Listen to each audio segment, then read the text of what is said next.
Hello, everybody. My name is Frigid Hyperion, and welcome back to the Wilds of Wildemount campaign. For those of you who normally watch on Twitch, we are doing this on a normal Monday. However, due to my internet, supposedly, we were unable to do the stream, so we're doing the recording by itself tonight. But we'll catch you next Monday, and I'll talk about that later. This will be session 14 for Wildemount today, and joining me as I'm Moonzik, and joining me, of course, Quinn is Animo, Rocky is Edward, Kale is Brine. Hello there. And unfortunately, Lily is unable to make it with us today. And then our lovely dungeon master, as always, is Emily. If you could take it away. Hello, hello. Welcome back. Last time on WoW, we all were at the island, Firewatch Island. We had just been there for our second night and held a siege. It was a long and agonizing night. As you all stayed up and fought 21 zombies of increasing strength. You all did a wonderful job protecting the island and killing zombies. So,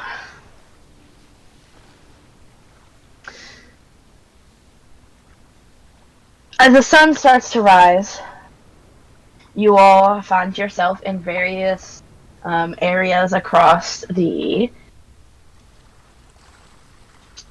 island. And in various conditions. In various conditions as well. What are people doing at this moment? Just after... So just Eating after the long rest, or just after You guys defeating? technically haven't long rest yet. I mean, I think we actually said that you did, but I think we're in the middle of the long rest, technically. basically, Yeah. yeah. So guess I we're would just be sitting around sleeping. eating breakfast. Yeah, I'd be trying to recover. I'd be sleeping as well. Leaving all the rotting, stinky bodies. That is something for future me. Animo is currently, I'm guessing, laid up in the bed in the upstairs office, and Moonzik is at bedside, tending to him, making sure he's Aww. okay. Oh, I have passed out in the nearest available unbloodied cot. Okay. well, I guess Edward is, in the middle of just sitting there eating breakfast alone by himself with no one else. Sitting in the dining room table, just munching on a piece of bread with no one else. He says You have cheese with that? Oh yeah, of course. I mean, technically, Emily could act as Windchime. For now, Windchime is also resting, so she can recover her spell Your slots cheese. in order yeah, to- please. to heal our good friend Naaman. So Rocky, you're eating. Well, I guess Edward is eating. I don't actually know if you are Rocky.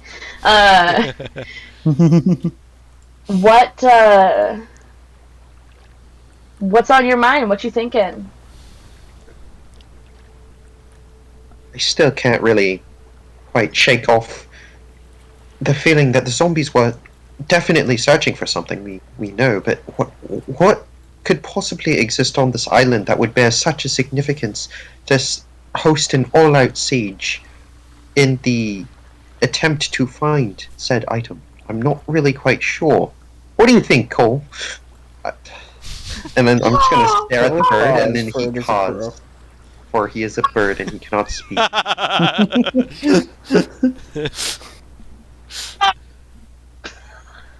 Yeah, I agree too. Caw indeed. Very funny. So, You just leveled up, yes? Well, we all did. Um, tell us what happened. What's going on with the level up? What'd you get?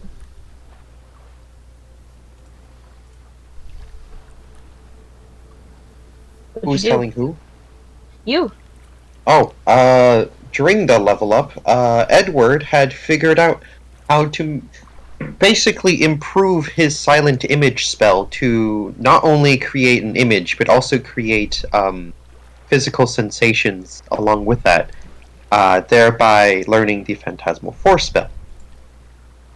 In the How did you meantime, learn he also that? learned how to conjure up webs just by staring at the spiders in the corner of his dining room and experimenting with, you know, trying to enlarge those cobwebs.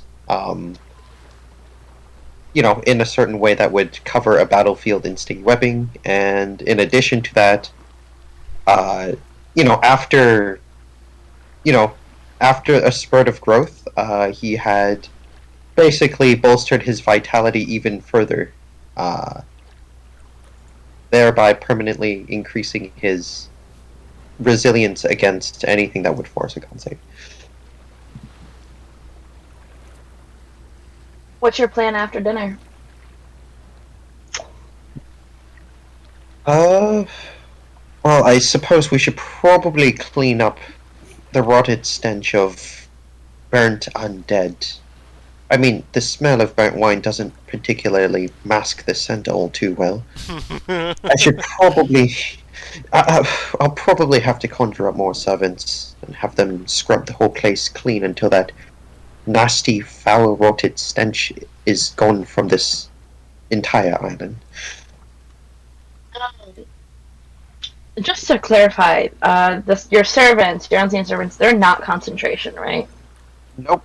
You can have So as. you They could. don't specify a limit, they don't specify concentration. You can have as many, and their duration is an hour. So technically, if you're going to ritual cast them, you can do up to 6 per hour. And one would have a limit of 10 minutes. Well, it would start doing its thing for an hour, and et cetera, et cetera, et cetera. You can chain ritual cast. Yeah, you can ritual cast one after the other, right? If you cast for the entire hour. So Roll me yeah, a newly Constitution saving throw.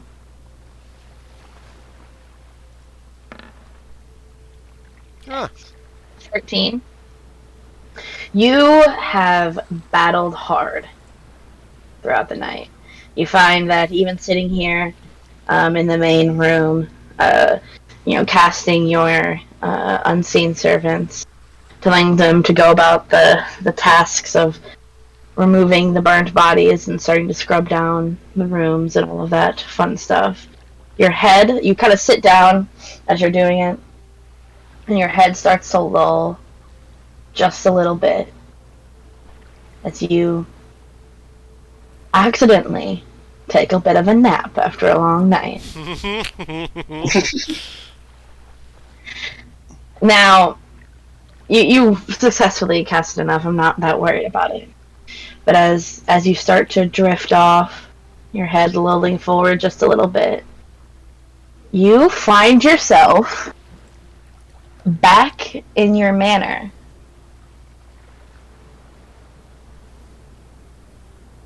In your bed.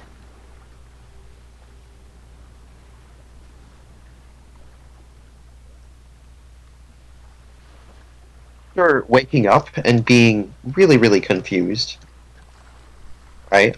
He's going to look around. He's going to peek out the window, right, and see the front yard, basked under a warm, sunny glow, and then he's just going to call out, "Hello, is anyone there?"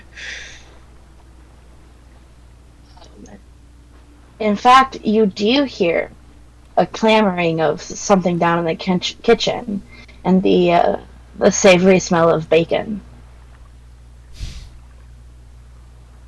He's going to take a good whiff, and then he's going to, say, I already ate, but I mean, what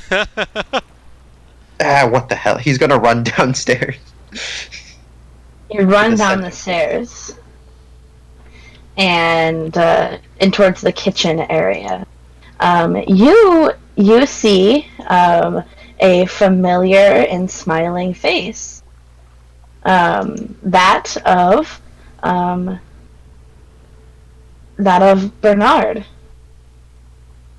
Bernard. He smiles at you and he says, "Well, I'm quite glad that you're awake, young Edward. Did you sleep well?" I had the. I think I had a crazy dream. I mean, there was me running off, becoming kind of a pirate, but not really. But then I became a navy, and then after that, there was some zombies in a castle, and I'm not really quite sure. It was a really, really unusual and lucid dream. I think there was something about good soup in there too. Not quite sure what that was about. Oh, that sounds like a blast. Come sit down. Your parents are here. My They parents, just arrived back into town. Yeah. but weren't they gone? Wait, hold on. Weren't And you just as also you think gone? that, you find yourself sitting at your dining room table. A standard breakfast affair in front of you. At the head of the table is your father. What does your father look like? Well, he's a tall, earnest man. He's got like a little mustache going underneath him. He also wears a monocle for some reason. He just does. Gotta fit that image, right? He's tall, always sits up straight, keeps his back very, very straight, and always emphasis that Edward must do the same. So, Edward always stands straight in his presence. He's got wide, broad shoulders, but and he's got worn hands, right? Like, which isn't something you would expect from, like, a scholar, except for the fact that he does a lot of field work and research outside. So, his hands, you know, even though like he's like a researcher and scholar, he's still got like worn hands from just the years of random use with like apparatuses, stuff in the field and like materials and whatnot that he studies. Who's right now currently buried pretty deep into a book, writing notes off to the side. You see, every few moments he stops and pops something in his mouth, takes a drink of his coffee before getting back. There's a moment where he stops and he looks up to you and he smiles and he's like, "Oh, my boy, it's been so long. I feel like you've grown just another few inches." And as you look down at yourself, you notice your hands are pretty small. Right? That you're wearing your normal play clothes that you would, and you're probably about 12. And he's like, "In no time, you'll be as tall as me." I suppose I will be. Well, you better eat up. Get those bones all nice and strong. As you kind of adjust and look down at your plate, you see across from you is your mother. What does she look like? Or what do you see? Well, she's a woman who usually slouches but always stands upright in the presence of Edward's father. Right? She's basically got a lax look on her face, like very calm. And she's got nice, gentle, like hands, not particularly worn down like her husband. She wears these thick glasses, and she wears basically like bobby pins in her hair. And yeah, she's got these thick black hair with green eyes, and she's yeah, she's yeah. She after just a moment, she looks at you and she smiles and she gets up and stands by your father, gives him a little kiss on the cheek, with her hand on his shoulder, and it's this moment where they're both kind of looking at you. You have an uneasy feeling, and as you blink, you open your eyes, the room's on fire. And your parents are still standing there, not moving at all. You can see the flames licking up the curtains back behind your father's head. And the smell of smoke filling the room. You feel it. It's visceral. Feel it in your bones. It's getting hard to breathe. You start coughing. Quinn, you want to cough? Yeah. You start coughing, and your parents seem unaffected. I'm gonna quickly run up to them, and I'm gonna grab on their sleeves, and I'm gonna yell, "Quick, Mom, Dad, we have to get out of here. I don't want to lose you, again." And then I'm gonna have like this sudden sort of confused look, like on my face, as if somehow I knew that I lost them once, but also I didn't know when I lost them. As you like run up to them and start like tugging and pulling on their arms, you're standing. Your father is sitting. You're standing probably at his shoulder, just kind of grabbing onto his arm, like, "Come on, let's go." You try grabbing your mom's hand, and as you look at their faces, you notice that they're staring in the direction that you once were. As you pull and you tug, their body jiggles and moves, but they make no movement to go with you. Please, please come with me. I don't want you guys to. Please, I'm gonna look at the direction that they're staring, as if. And you see something on your chair, where you once were. There seems to be something on the seat. I'm gonna quickly reach for it and grab it, and you go to reach for it, and you wake up.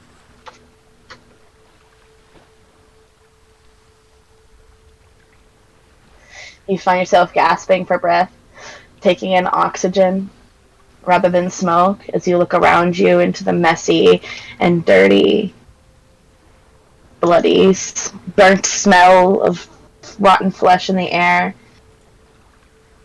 You see a bucket floating across you.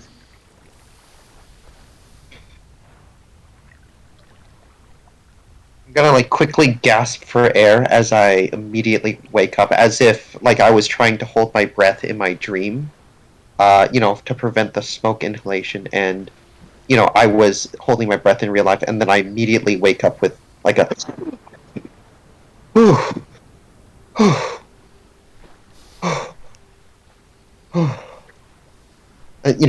it takes me like a good 20 seconds to sort of grab my composure.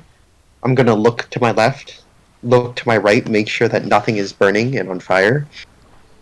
And then after, seeing the bucket float across the room, into the door, around a hallway, with a mop following behind it, I'm gonna say to myself, I don't think I was gone for any more than an hour, judging by the fact that these guys are still up.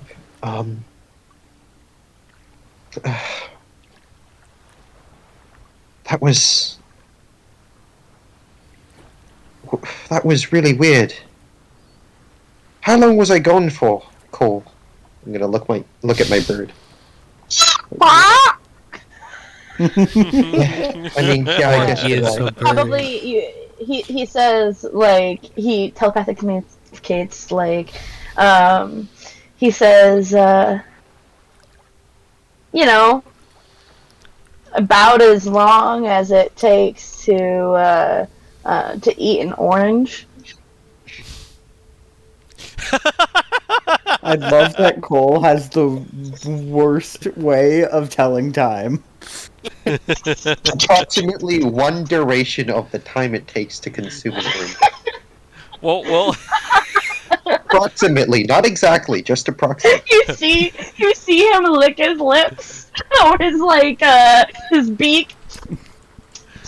Is there, like, No, an I'm orange? kidding. Is there like any oranges in the room? one orange. Like, do we later. have an No, orange? sure, yeah. There's an orange. There was an Yeah, I'm orange. just gonna like pluck There the was orange an from, like, orange. There is no longer.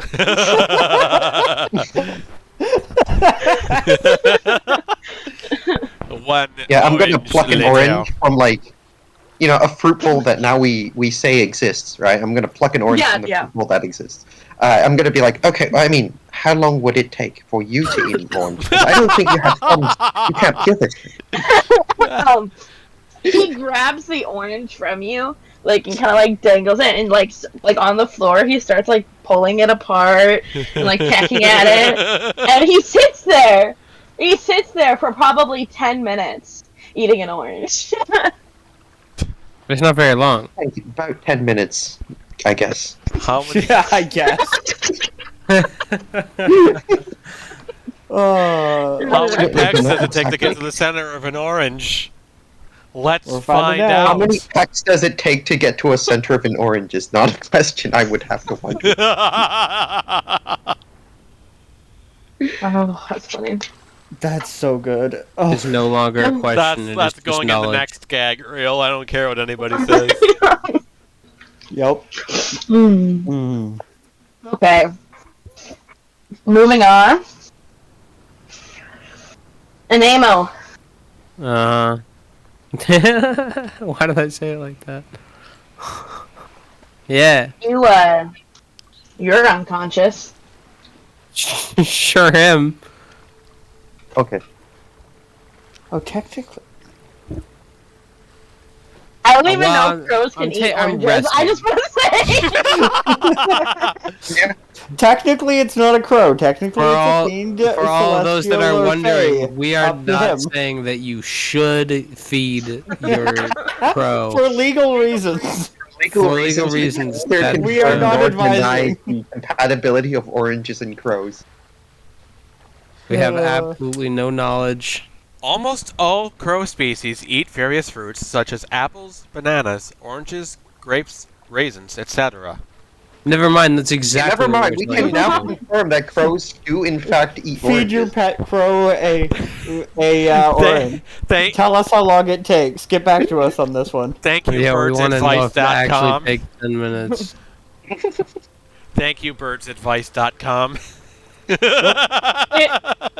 You know how long it would take me to eat an orange? Probably the rest of my life. Oh, You're okay. not allergic to oranges. You're allergic to the pesticides they put on it. All we have to do is find a place where they don't pesticize their orange. Or wash them off? I've done that before, and I had a no. reaction, and it was no. Well, the pesticide they use actually kind of like seeps in. Anyway. You have to boil it or something, get it to a certain temperature to burn it But off. I'm allergic to. it's So not if I pesticides, candy but an orange, you're fine. Who would candy an orange? Me, just Probably to prove her wrong that it would take a lifetime. Probably, but to Bruh. eat a full orange. Anyway.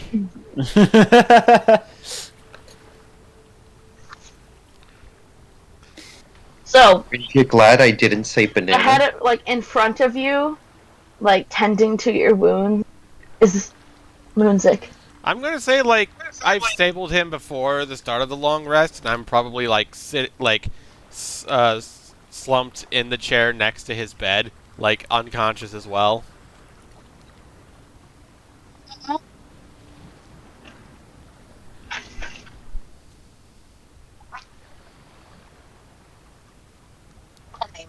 What are you doing? I you mean, thinking I. about? What am I thinking about? Um.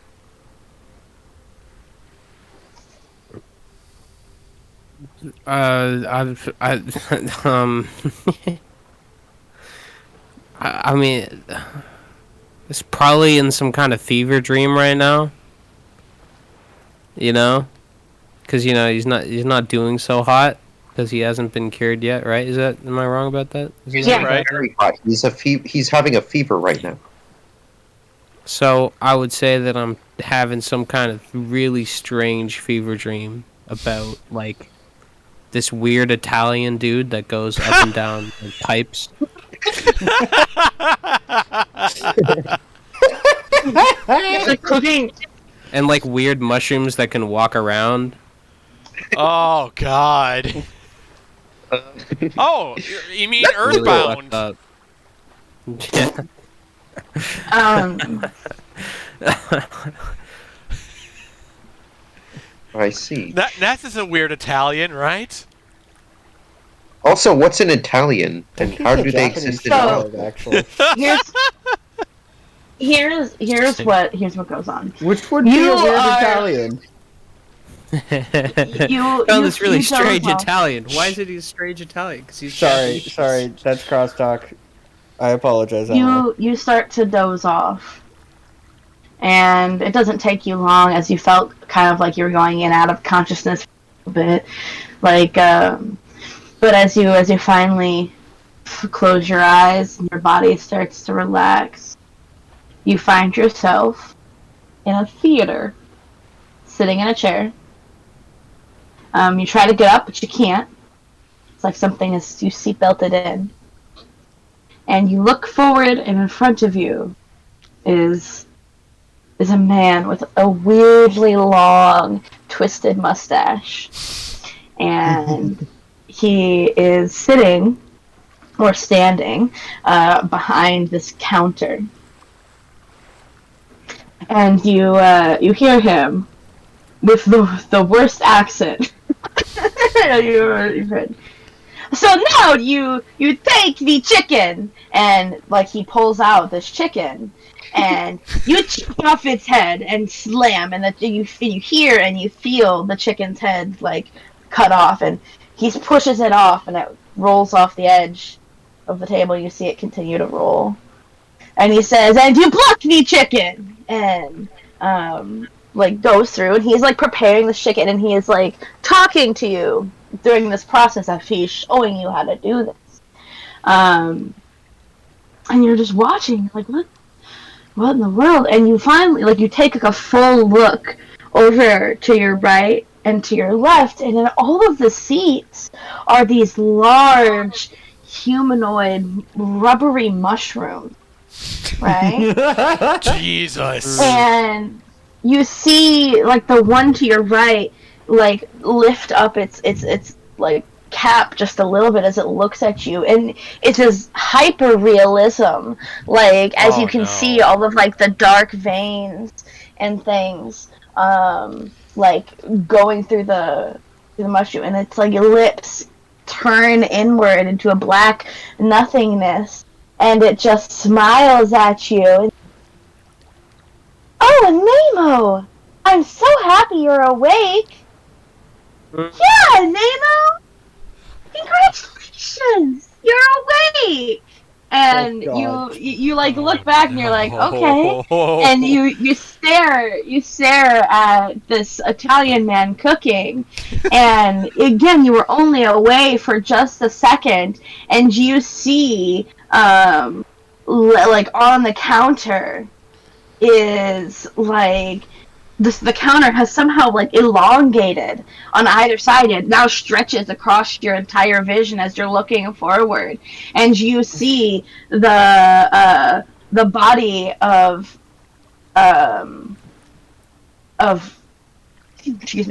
Captain Three Earrings. Oh god. Oh God. Oh, And you see the chef pull Captain Three Earrings and says, "And now we cut off the head of the cat." And Oh no. What do you Wake do? up, wake up, wake up, wake up, wake up. Holy fuck. Would I have control? Oh no. Well, fuck. I don't know what I would do in this situation. Panic? Is panic an option? Panic is Would you just 100% panic an and option. continue what goes on? You're not gonna try to do anything else? I would feel as though I was strapped down, even if I wasn't. Yeah. So yeah, I would say I just panic and not do anything. And so as he pulls by, there's just like a split-second hesitation when you see like a light of glint up this giant butcher's knife that he has. And as he chops down, you close your eyes just at the last second, and you wake up to find yourself in an incredibly familiar field with a lake not too far away. I would again go to see my reflection in the lake. And you would just see your own reflection. Just the Nemo.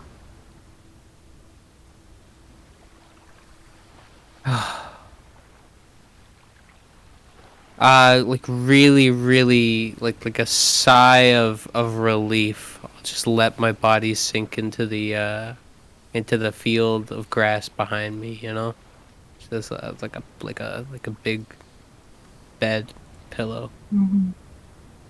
As you lean back, is it okay if I say you're leaning up against a tree? I mean, yeah, you could say that if you wanted. So you're up against, like, you lean your back up against a tree. You put your head back, feeling the wood behind your head, the bark. Your hand, you feel something lift it, and it's like soft as something places its head on your lap.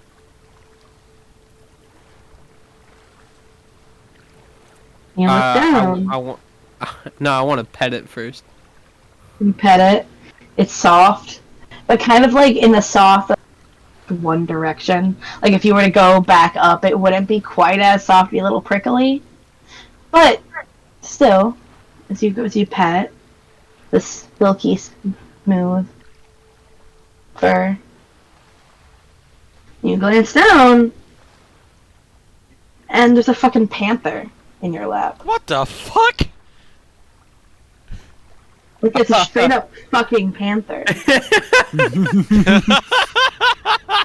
Do I roll initiative? Like what? In my own dream. It starts to purr. I kind of like shocked and stiffly, in an attempt not to make it mad, I will continue to pet the panther. Playing with fire here. You pet the panther. The clouds above start to get a little dark. You don't know how much time has passed. A while. Your leg's kind of cramping up. But the clouds start to darken. Where's at the sky? Okay. And it's a pitch black night.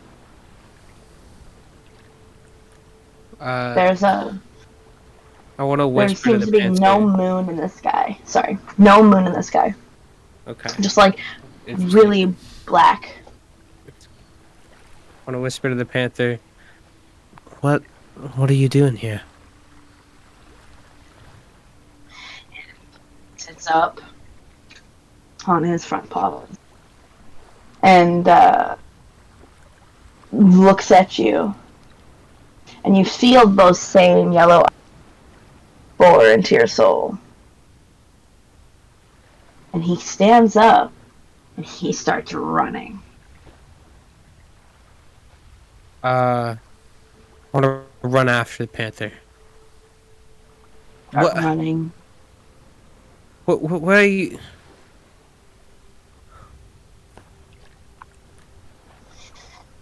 Starts to rain as you make your way into the forest. You start running up and around trees, jumping on branches from left to right, forward, dodging, weaving, right? Silent as you do so. And you start to notice that there is no panther in front of you anymore, leading you. You're just running. And it feels so good to have your heart pumping, to know exactly where each of your lands is going to be, to have this route planned out just in seconds of seeing it, right? And you feel really fucking good. And you wake up.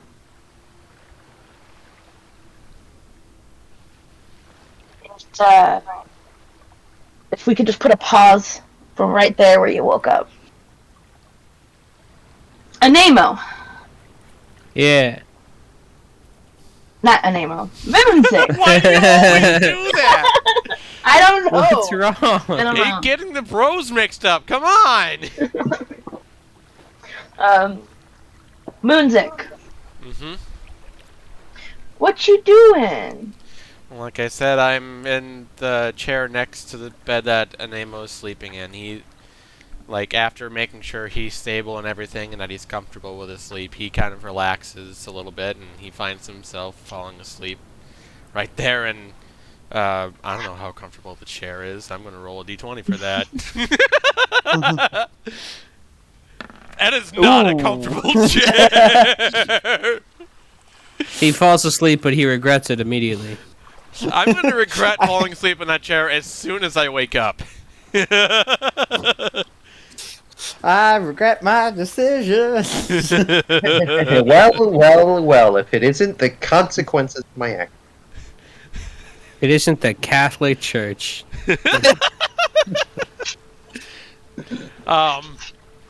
Yeah, like, I just fall asleep in this uncomfortable fucking ass chair with a horrible, bumpy, poor excuse for a cushion. Your back's gonna hurt after this when you wake up. You're assuming that there's a back on this chair. Your butt's gonna be sore once you get up. My entire body is going to be sore, man. All Sitting right. here for a while. Kind of trying to get comfortable. Still staying near your friend. Just as you think are about to fall asleep, you hear a voice in your head.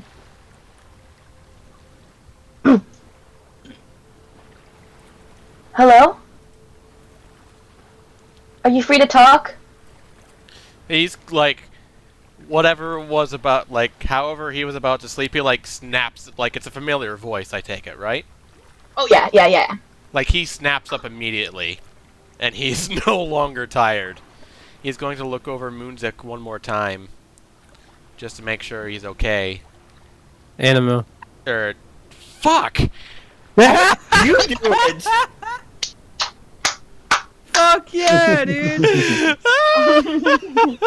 Good job. You. Don't even know who you are Not me, anymore. guys! It's not just me! Nope. No, I look over Anima one more time, just to make sure he's okay. And I get up and start walking towards the door, and I say, I send back in my head, yes, I can talk right now. Now, this is a very important question for you. Me as a player, I take it. Uh-huh. Do you want this conversation privately or publicly?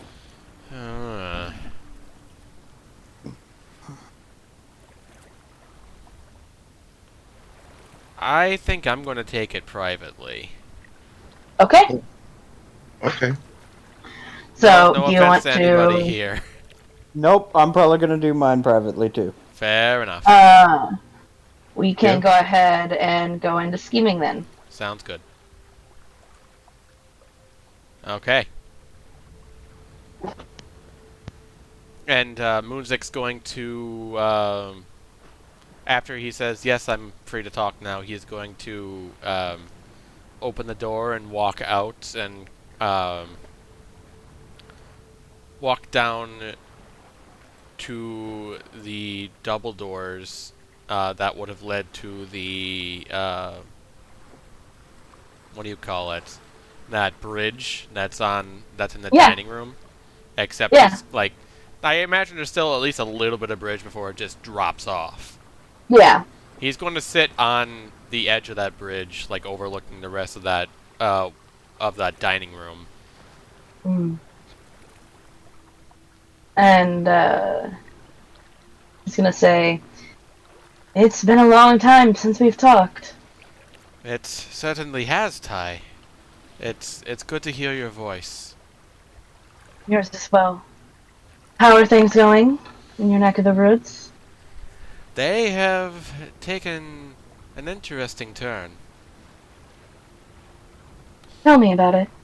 Well, I met a friend in Pheolin, and we attended a traveling carnival there, and got to know each other pretty well.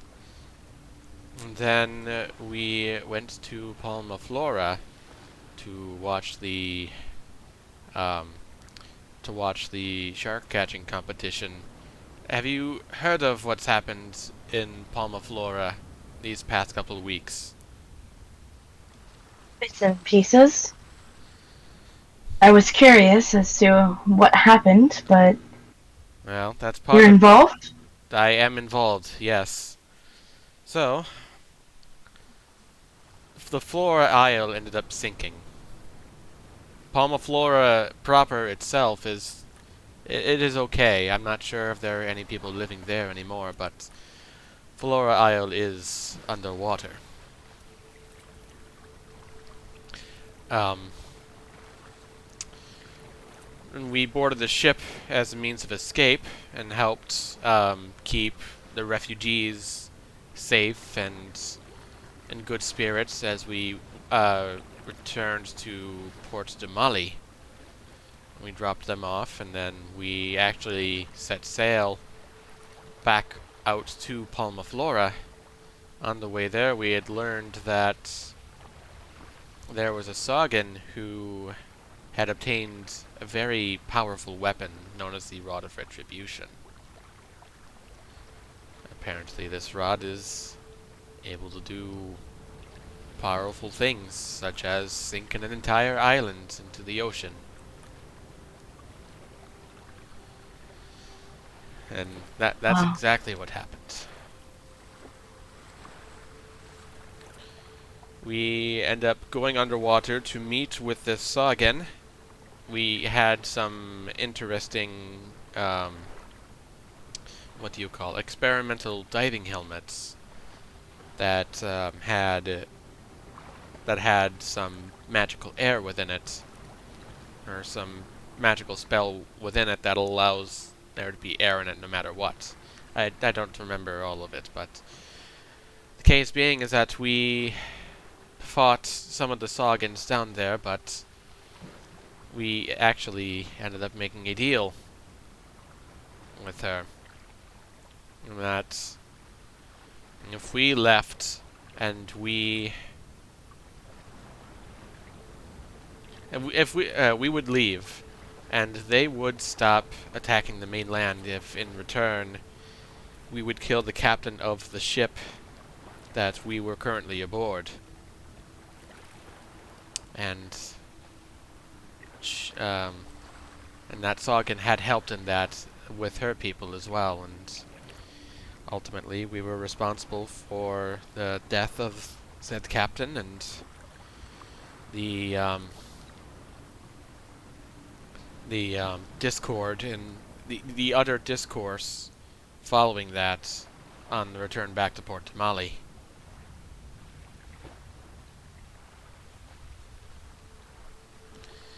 Um, It sounds like you had quite the adventure. What's even stranger yet is that we still have most of the crew for that ship still with us, and we are actually working with the Glovis Concord now, and we're actually on an island, and we just fought off an entire horde of undead. I I hate to ask, but how has your identity been kept? My name in itself has not appeared on any records. I've had... I've used another identity in the official business of the Clovis Concord. That's quite a mini identity to keep up on. That it is. And it's an old man, no less. Every time he kind of chuckles to himself, and he says, "Every time I feel myself using that identity, I can't help but feel quite a bit older than my actual age. I start to hunt when when I'm outside of that identity." Hmm. You hear her like chuckle to herself. And she says, "Of course, I don't come bearing any good news. I imagine not. What has happened? Your father, he's gotten quite ill. I see. Your mother is distraught. And your brother has called for a renewal of the search parties for you. They want you to come back and say goodbye. However, I don't necessarily think that that is going to be the entire intention of your brothers. What do you mean? Well, you are still the eldest. If your father does die, you, more than anybody else, might have a chance of overthrowing your brother. I see. He was covering his bases, I believe. Hmm. What does he get out of it if I return and... I suppose he... It's just... I don't understand. Does he actually want me to overthrow him? No, he wants you dead. Hmm. But it's possible that I could come back and claim claim it for myself if I so chose.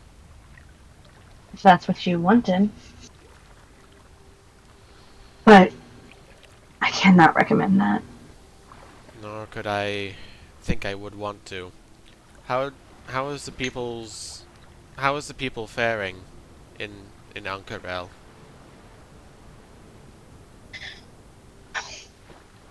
They are not doing well. There's been an increase in taxes yet again, and you can see a lot of hungry faces. Apparently, there's talk of a war. Really? Quite the time for your father to get sick. I should say so.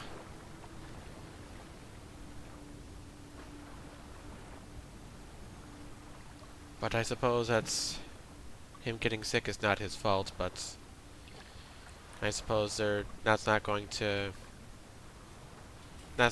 lessen any kind of remorse or resentment that the people feel towards him and my brother.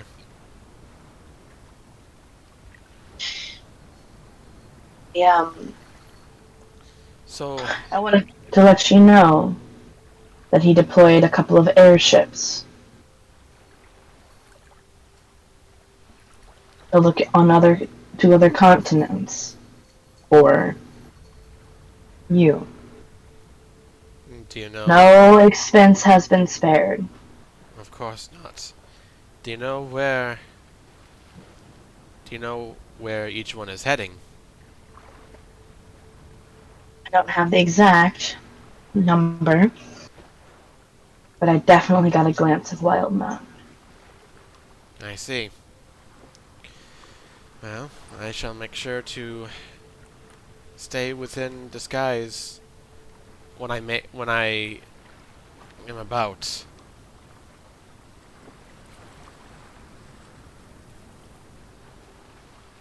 You hear her say, I was going to ask if war did break out. What are the thieves going to do? probably side whoever pays them more. Right now, probably not your parents. I see.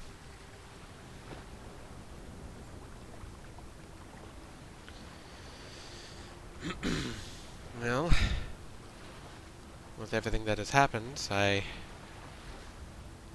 suppose I don't know. It's hard to imagine, but at the same time, I know things were getting pretty rough there before I'd left. Hmm. And that's why I tried to help that family when I could. But then I was caught. And we both know where that story leads. You hear her, she says, I'm sorry, I actually do have to go.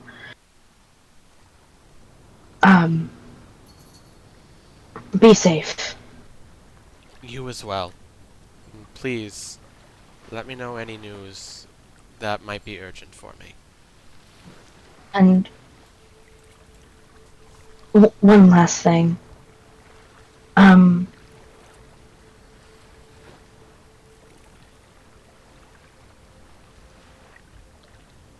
What's that? I'm sorry, my brain died. She says, and one last thing. Stay safe, Zia. Say that again?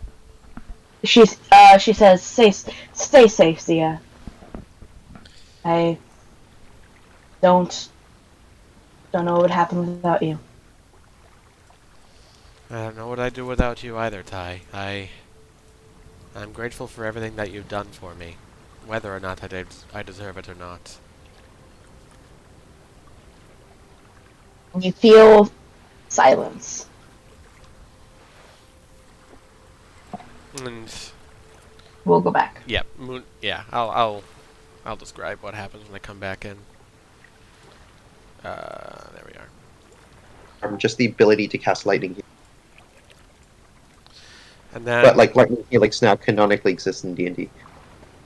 Hi. hi. Ah, After that, Moonzik's going to walk back to the office with a little bit more heavier footsteps. And not necessarily like heavier, like he's not making effort to walk, but just like slower, more bogged down, I guess. And he's going to walk into the office where Animo is laying down and check him over once more.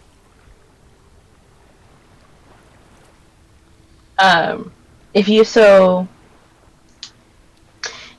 choose a name, you can say that you blink your eyes open once of the many times through your fever dream.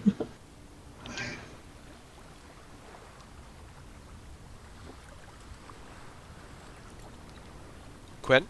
Oh, Quinn had to go to the Sure, yeah. bathroom. No, I'm back. I'm back. You're back?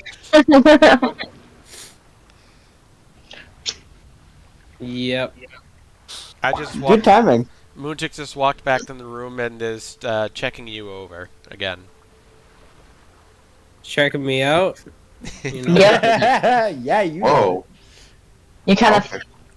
blink open your eyes, and there is a face of a rugged man in front of you, tending your wound, putting a cold, damp, wet washcloth on your face. Mario. What? Jesus. Hello? Oh my... You? Music. Are you okay? I'm not doing so hot, admittedly. Who is Mario? What did you say? It's, I don't know... Who? I must be having a really weird dream. I'm sorry. I suppose so. How? I,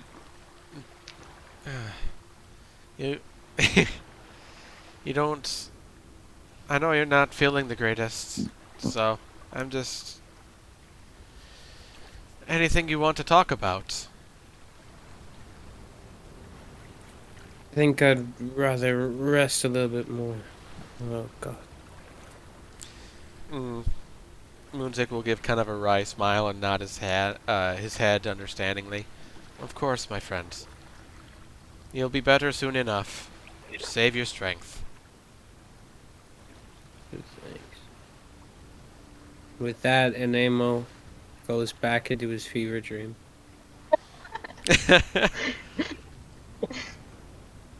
And then Moonzik Oh, probably. Mom says it's my turn on the fever dream.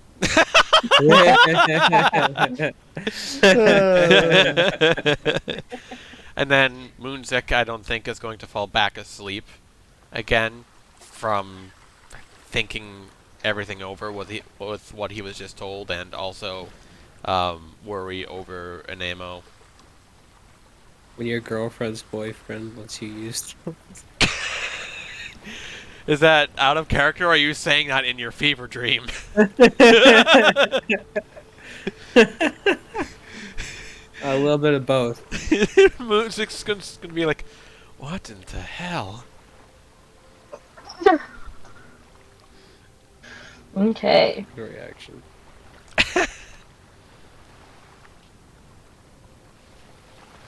Brian, Hello there. what are you doing? Well, I would be sleeping if I could sleep. I am more in trance state because elves. And just generally lying down, caring to the numerous wounds I received in the last fight, and thinking on what I can do.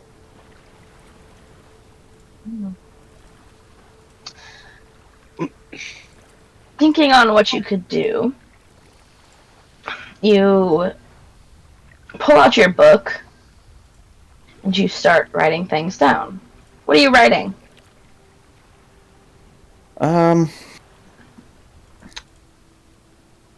Just I'm writing things that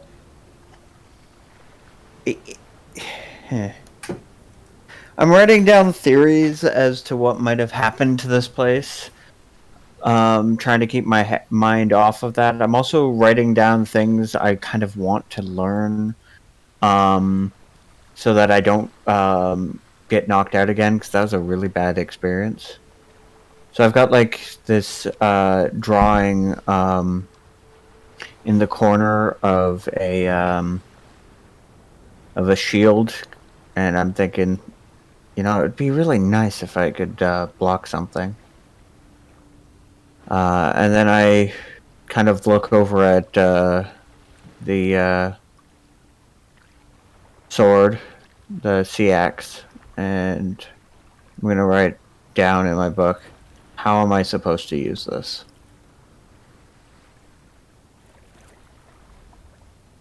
I just kind of think on that, and like half asking the universe, half just contemplating.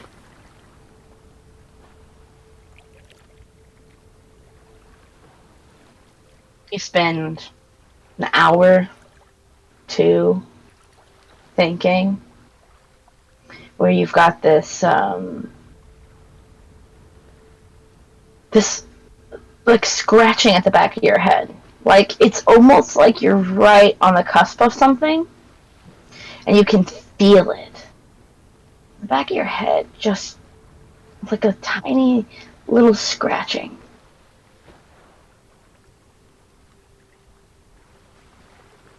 And it goes on, and it's increasing in volume, you notice. You notice that it seems just getting louder. It's getting hard to think, actually. It's very loud. It's like this almost ringing. You kind of like squint your eyes a little bit. You're like, oh. Just shake my head. Shake your Who head. is making that sound? It's really hard to think. It's in your underwater.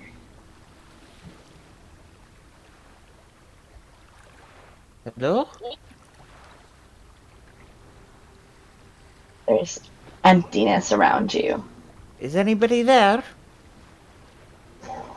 Is this gonna be like when we first met?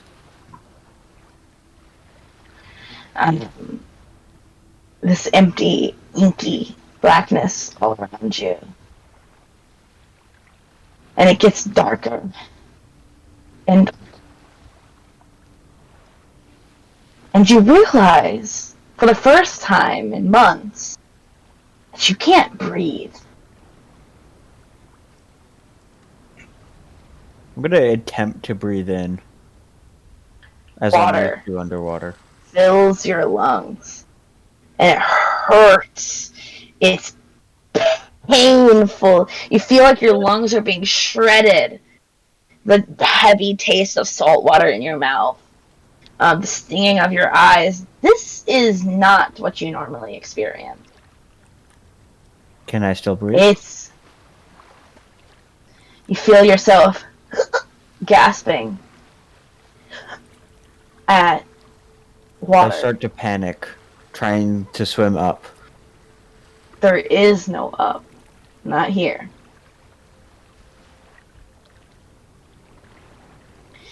You see yourself being drawn down deeper into the dark. There is no up, and you're really having a hard time grasping it. But it feels like no matter what you do, no matter what direction you go, you're getting pulled back into dark.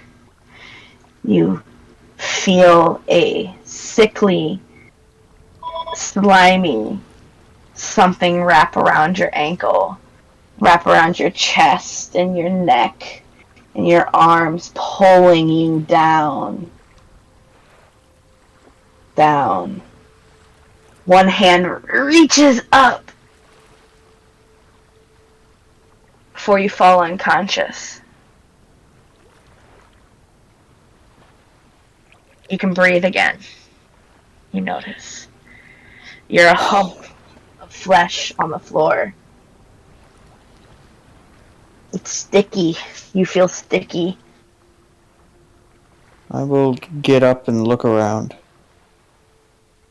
Just black. All around you.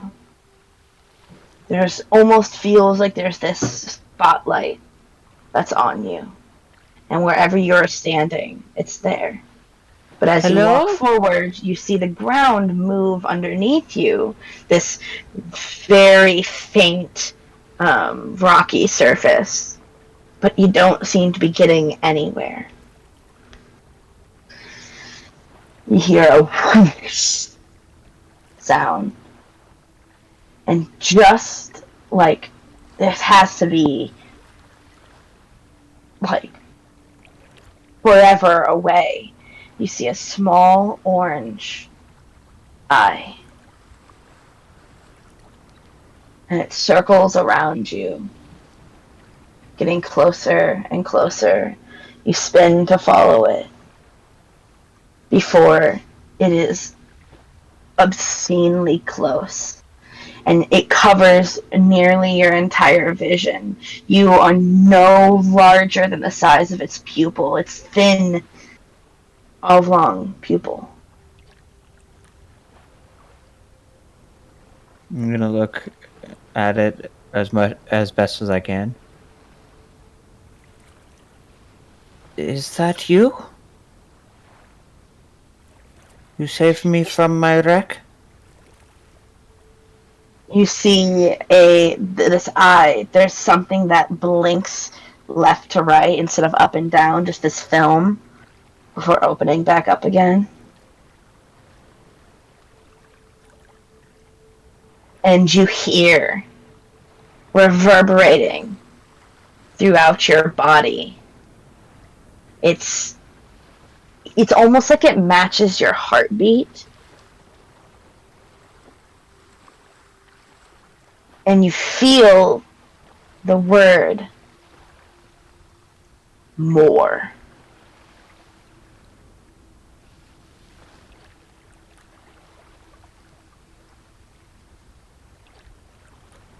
More?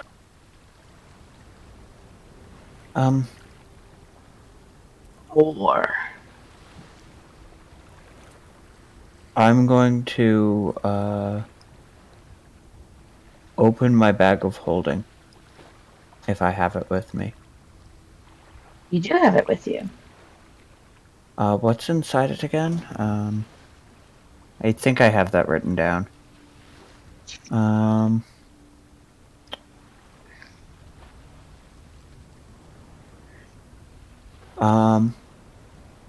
I'm gonna pull out the 500 feet of weighted rope.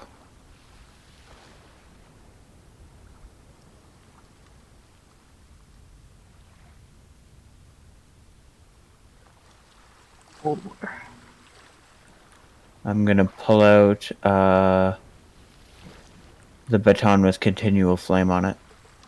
More. I'm gonna pull out the fishing nets. It's loud now. More. You feel your arms shake as you go into the bag. I'll pull out the 3 ounces of sovereign glue. You feel a rush of energy as the eye is inches away from your face as reverberates Shaking. throughout you. I'll You also, cannot reach inside your bag anymore. I will grab my the weapon he gave me, and I'll place that down with the rest. He says, he pushes you back with this eye, and you not wanting to touch it, you stumble backwards with the force. As the eye is above you, looking down.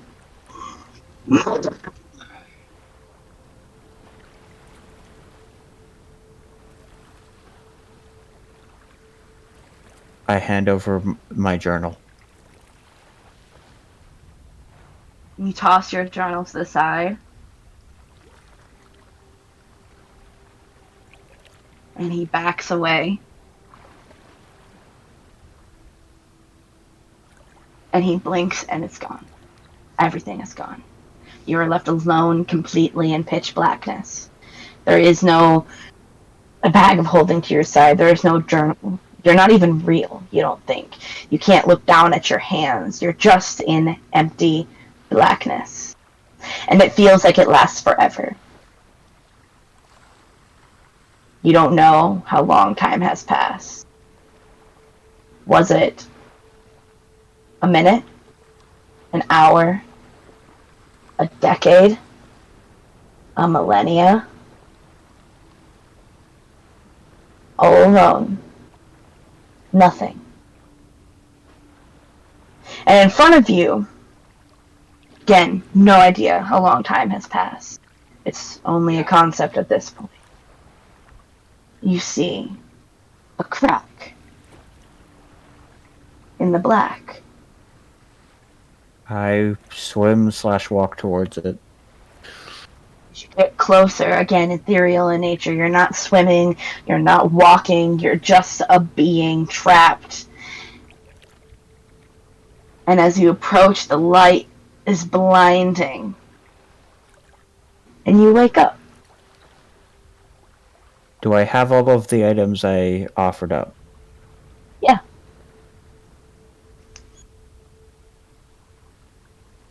I'm going to look at my journal. And you flip through the pages, and they're damp. They're wet. In fact, if you were to flick it off, you have to kind of like wipe off the damp wet. And you open it, and you see runes inscribed, spell circles, the things of the like. And next to it, you see your blade. I pick it up. Pick it up. Mm-hmm. You can hold it. I'm going to very carefully put it away. In such a way that I will remember it if it doesn't come back to me, but I'm just testing.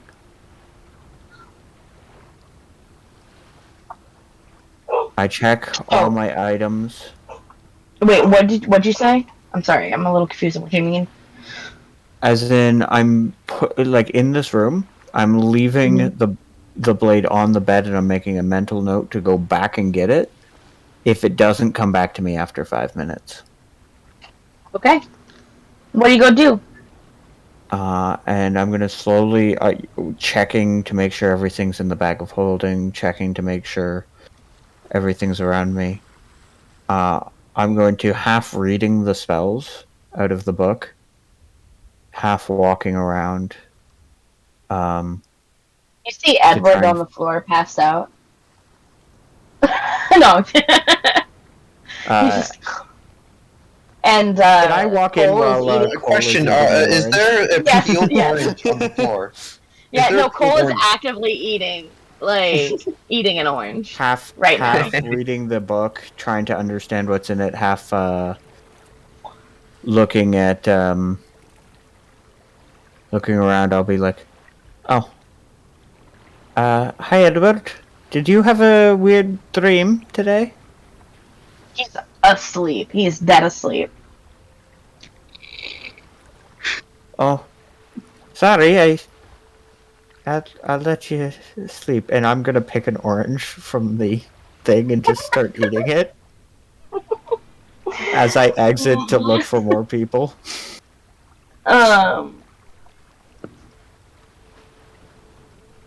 You wander around. You see, Brian is Brian. Excuse me. Windchime is in the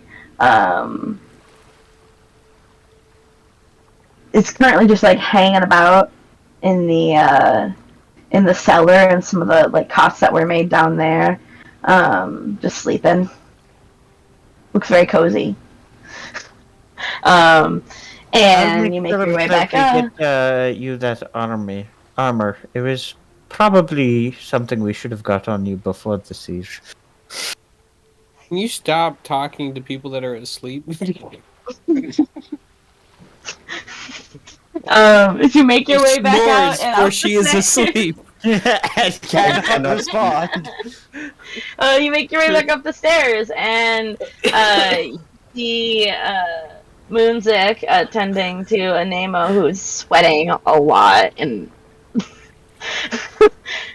is Moonzik actually awake? You hear Moonzik whisper, mushrooms.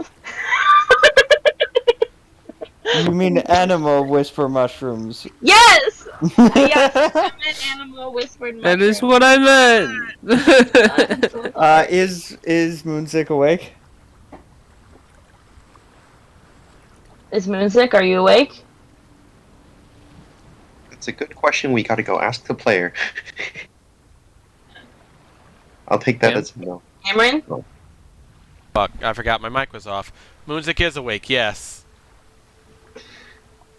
You That's see gonna each look- other make. How's he doing? He has a fever and he's sleeping restlessly, but as of right now, he seems to be stable. How are you? Little bit of a weird dream, but I got something cool out of it, so all's well that ends well, right? You're having weird dreams too. At first Animo and now you? Well, I mean, Edward's asleep at the breakfast table, so he's probably having something weird too. What in the world is going on? Well, we fought a bunch of zombie horrors. I bet that probably does something weird to your dreamscape. I blame God.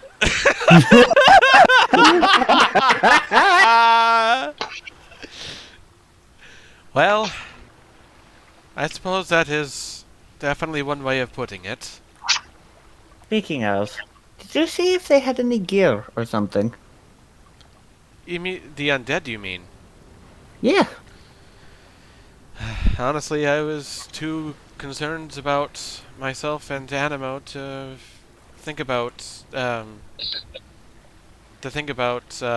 looting them to see if they had anything unique. We could go do that real quick, and we could come back and make sure Animo's okay. Yeah, I was thinking I was going to go into the front area where we murdered, like, basically all of them. Do you See if there there's- isn't anything in there. Do you think there's going Who to be fucking anything takes that okay left? with their body? Do you think there's going to be anything left of those corpses? Probably not anything wooden or flesh, but you might be able to get a metal shield. The flames aren't that hot. I suppose we could go take a look. I guess we'll do that. Okay. So you guys go into the front entrance. You see, first off, all of the doors are like wide open, Yeah. and you see like corpses of bodies kind of piled up in the center in the front yard, Yeah. Oh that yeah, makes the sense. unseen servants. That makes sense. and Yeah. you see a bunch of like sponges wetting the walls, the ceilings, and like you see a mop on the floor, and you see just like a bunch of just moving. Edward, how that work? bits- Moonzik's going to look to one of the instruments floating about and doing cleaning duties and say, "You're doing a great job. Keep it up." Thank you, Edward. I was not looking forward to this.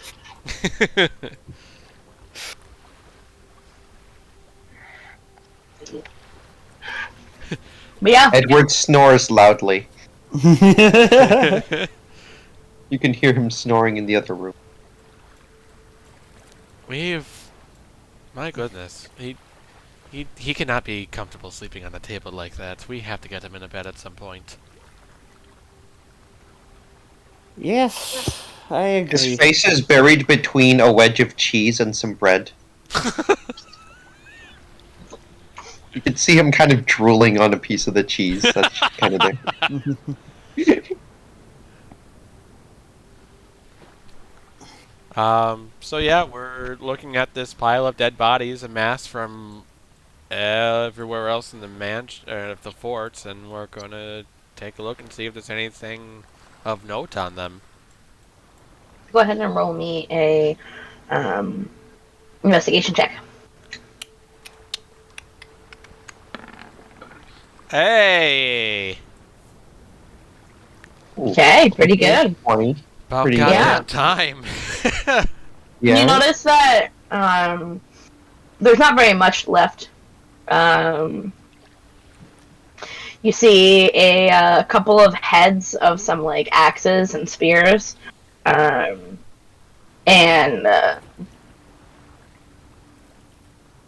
just general bits and pieces that you're not really sure if this is flesh, barnacle, or bone. Flesh, barnacle, Um, bone. Flesh, barnacle, bone. Let's play a game out of this. We just start making piles of what we think it is. We can make a religion out of this, so don't. And then you realize, oh, you know what? We don't see any bodies that aren't burned. Maybe those two upstairs are still there.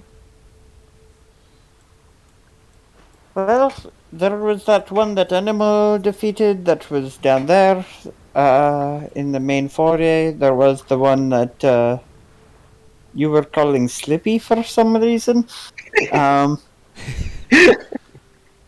Oh yes, I forgot about that one. That's one of my finer moments. Slippy the Indomitable. And then there were the two assassins, or the two really tough bastards that were upstairs on the walkway. Yeah. Do you remember if they had anything? Let's just go and check. We'll check in this order. The one by the one that Anema was attacking, then Slippy, and then the assassins. So you just go to check the one that Anemo was attacking. And you notice that that one does in fact have I'm so sorry. A small short sword. Ah, Doesn't look to be that great, and a little shield. Again, just pretty classic. would you say that they look like actual weapons, or do they look more decorative? Decorative? No. They're not decorative, like they were used. Okay. Right? But I take it they are not in good condition. No, they're not in great condition at all. But maybe with a bit of TLC, you could possibly sell them for the cost of what a normal sword is. Mm-hmm. Well, it's not great quality, but a short sword and a shield, we could save those, I suppose. Unless... I was just thinking about the shield, actually. It sounds really useful, given how badly I've gotten hurt recently. Compared to Brian, how big is this shield? It's actually, well, it's not that. It's just like a normal size shield. It's not really too large. It's, if anything, it's leaned more towards the smaller side for mobility. Mm-hmm. But more like a shield that she could like have strapped on her arm, and not like have her weighed down. Right. Okay. Right. I'll say, well, if you hold on to your arm, I can try and fit this for you. See how you like it. It's not a great shield, but it's at least something until you get something else. That's kind of what I thought. Yeah, I'm just gonna fit it on Brian's arm. You have to kind of like pick off bits of flesh and seaweed. But the barnacles Yeah. can stay. You got a shield. Alright. And does it feel unnatural to me, or? Actually, based off all your research, it feels like you think it feels to wear a shield. What? You cut out. It feels fine. Yeah, it feels fine. Okay. It feels like a shield.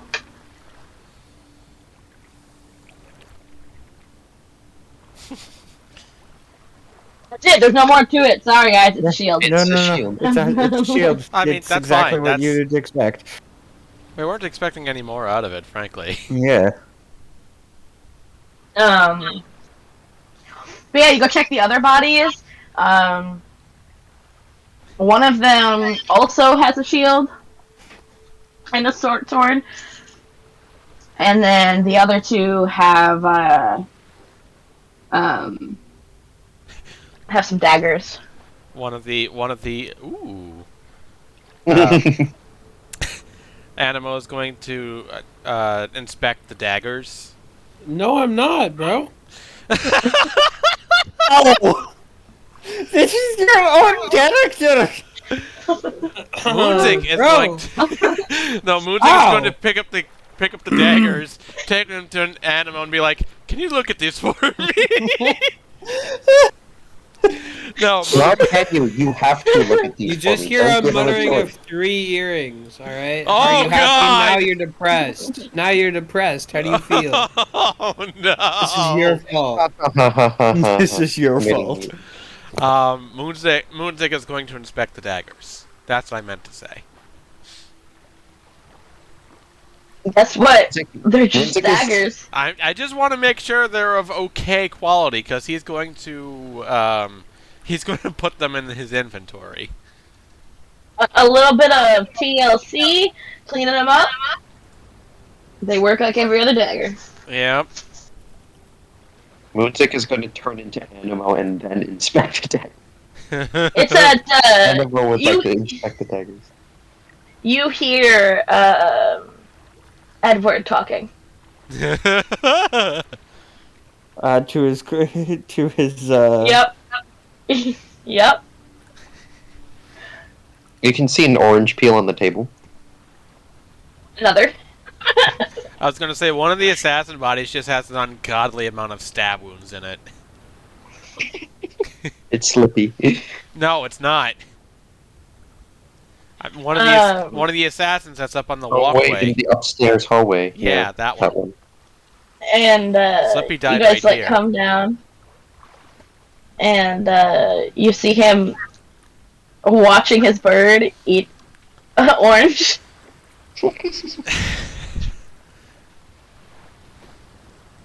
What are you up to, Edward, besides sleeping on the job? Can't you see I was very, very hard at work? There's hardly any bodies in the main corridor, and there's basically no bloodstains there at all. Last time I checked, those were unseen servants, not unseen Edwards. Well, I mean, I still cleaned it up.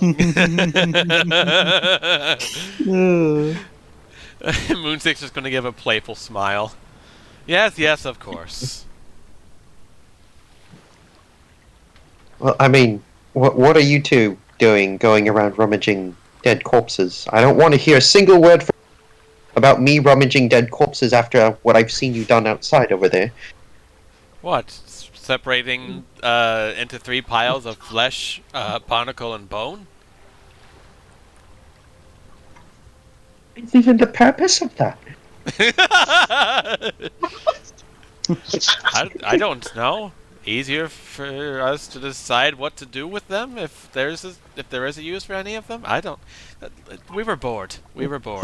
Oh, yes, okay, totally. So, la-di-da-di-da, I'm so bored, I'm going to rummage through this pile of giant dead bodies and pluck the barnacles from their rotted skin. It's at this moment that Windchime like walks out. She's like rubbing her eyes and just like, what are you guys doing? That was a really bad impression. What are you guys doing?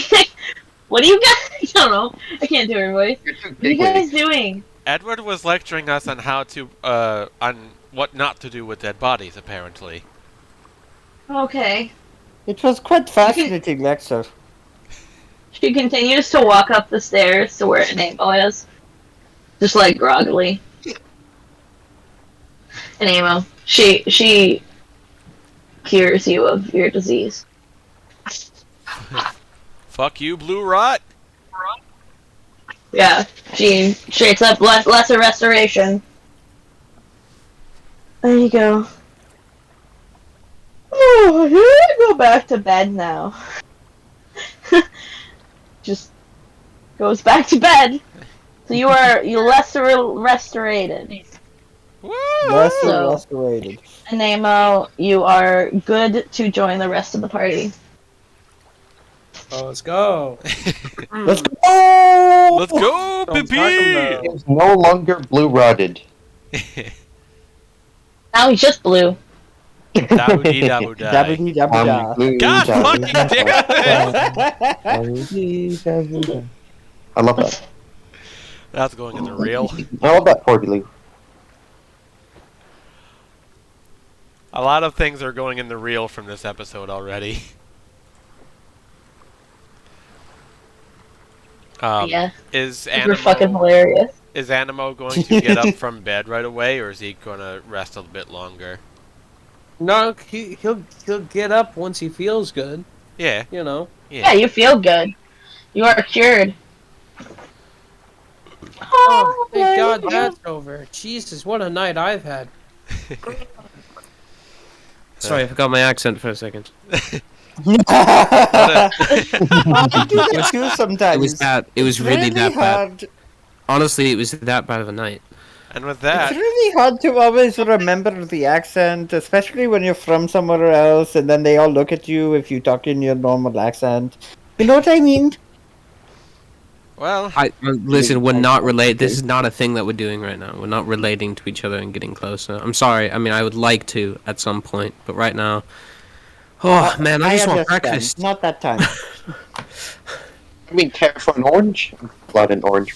Oh, how fuck many yeah. oranges are left?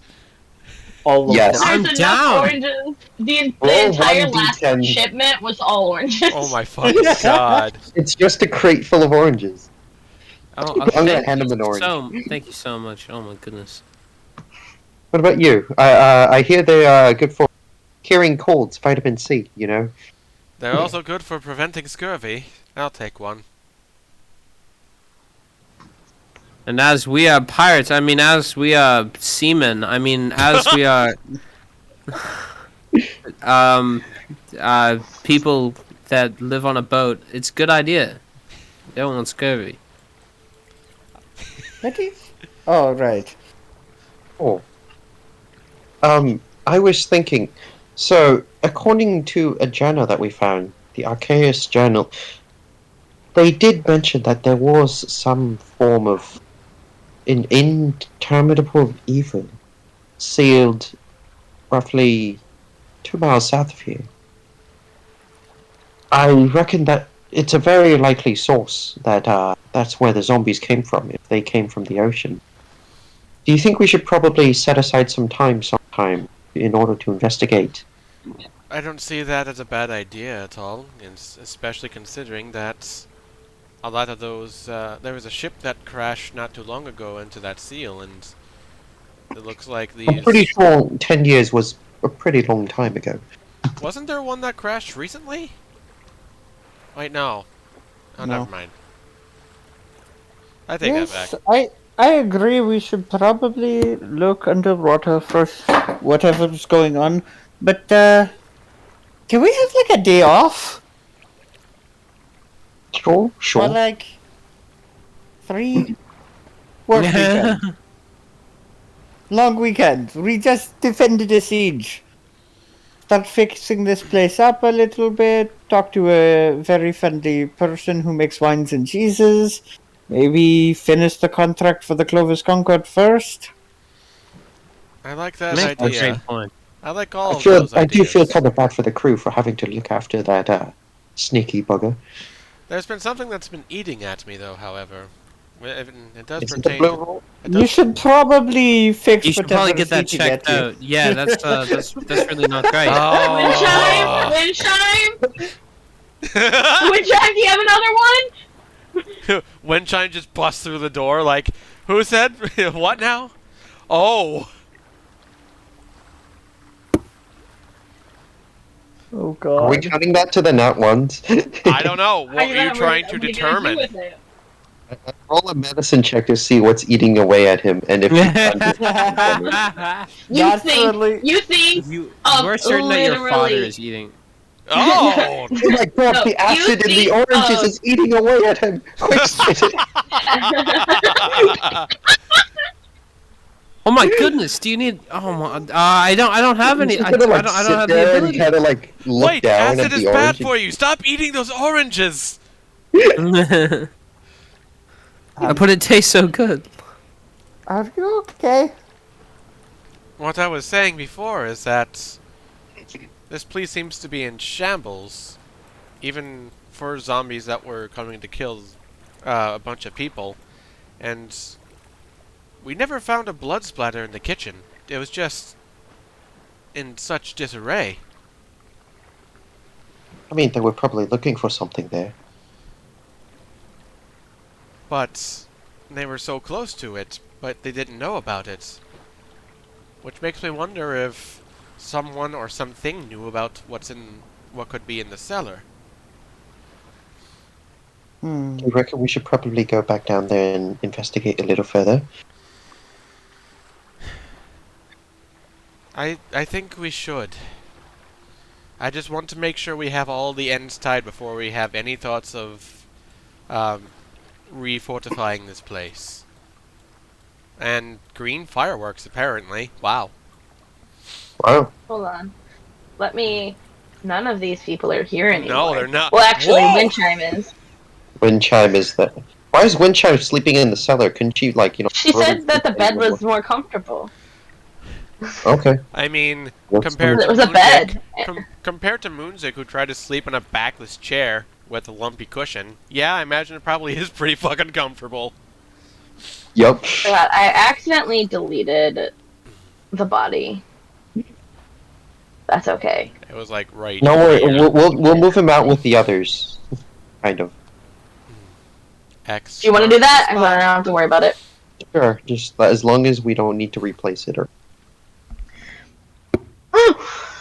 Oh no! I accidentally deleted the door too. Well, that door Speaking is of like the right door. here. Yeah, let me scroll back through if I can't find it. Speaking of the door, I don't have the knock spell, so... I mean, if you want to do the honors, I was going I'm to gonna say point to Moonzik. I was going to say it's almost like you have a. It's almost like you have a rogue with a I don't know, with a lockpick or something like that.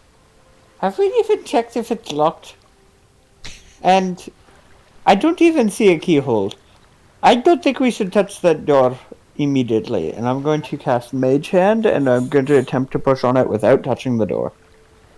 I'm gonna Nothing happens. cast Mage Hand and... Oh, well, I was gonna help, but that's not gonna work. I mean, I'm gonna, like, move all the flammables in the area. Like, the door's made out of solid wood, right? It's made out of wood, you think? Roll an investigation check or a history check? Either one. I'm yeah. That's pretty 16? good. You would think that this is wood, but it doesn't look right. It doesn't look like normal wood. Something's different about it. I'm gonna, like, knock on And it. the sound reverberates. Like metal? Like there's something on the other side. Or there's nothing on the other side. You mean, like, there's a hollow space in the other side? Yeah. I mean, there's definitely Reverberates. something behind here. There's an empty room of some sort. Does anyone here want to find a way to open it? Well, You want to like break it down?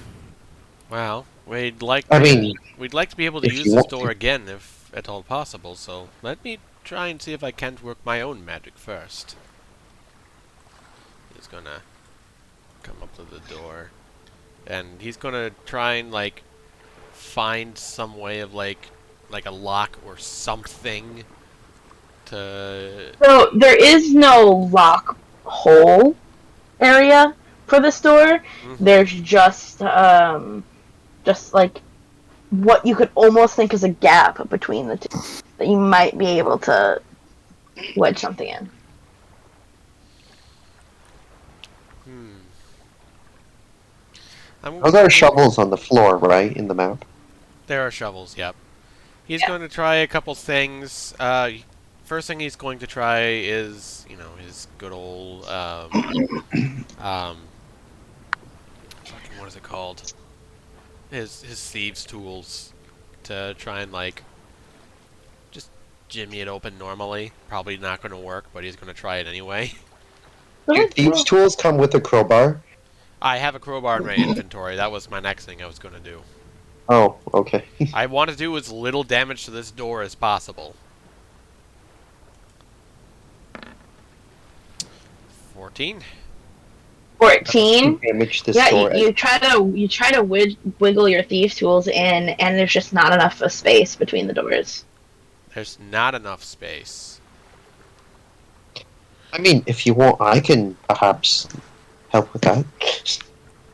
I'm gonna pick up one of the shovels, right? I'm gonna cast Enlarge Reduce and then shrink the shovels down, shrink the shovel down into a tiny, small, spoon-sized shovel. I'm gonna wedge the spoon-sized shovel between the cracks in the door, and then I'm gonna drop. You can't get the shovel. You cannot get the shovel in between the cracks of the doors. Oh. Is it too small? Yeah. How small is it? Moonzik's going to try the crowbar, because that has at least a wedge to it. Where are you putting it? The crowbar? Yeah. The He's trying to open the door. Yeah, the curved end, the wedge part of it's going to go into the door, so I can pull it with more torque outward from it to try and get it to open. Roll a dexterity check. Interesting. I'm gonna guidance boost that. Wait, wrong campaign. I am going to guidance boost it. You're a lot. Oh, 18. That's actually, yeah. I am aware I'm a warlock. Guidance? I should have been guidance boosting these. How much is that guidance boost? A D4? D4. Yeah. That is a 22. You feel like you've wedged the end just barely in there. So, you feel like you maybe have a grip on there. It's not sliding immediate.